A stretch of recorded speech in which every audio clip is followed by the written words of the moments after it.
ভারতের হোমে থাকা 28 জন বাংলাদেশি ছেলে মেয়েকে পেট্রাপোল সীমান্ত দিয়ে ফেরানো হলো বাংলাদেশে।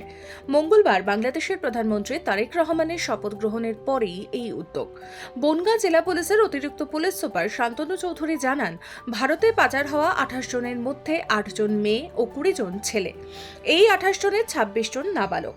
পেট্রাপোলের ইমিগ্রেশন পুলিশ ওই শিশুদের বেনাপোলের ইমিগ্রেশন পুলিশের হাতে তুলে দেয়। বাংলাদেশের রংপুর, ঠাকুরগাঁও, খুলনা, যশোর, নড়াইল, সাতক্ষীরা ও মেহেরপুর জেলার বিভিন্ন গ্রামে তাদের বাড়ি। পশ্চিমবঙ্গের বিভিন্ন শেল্টার হোমে তারা 3 থেকে 7 বছর পর্যন্ত আশ্রিত ছিল।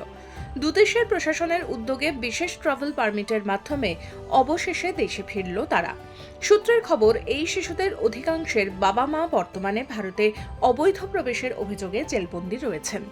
পেট্রাপোলে আজকে আমাদের বনগাঁ পিটি থেকে পেট্রাপোল থানা যেখানে আছে আপনারা জানেন, পেট্রাপোল থানার পেট্রাপোল বর্ডার দিয়ে কিছু 28 জন লোক, তার মধ্যে 2 জন বয়স্ক, বাদ বাকি 26 জন বাচ্চা ছেলে যারা 18 বছরের নিচে বয়স।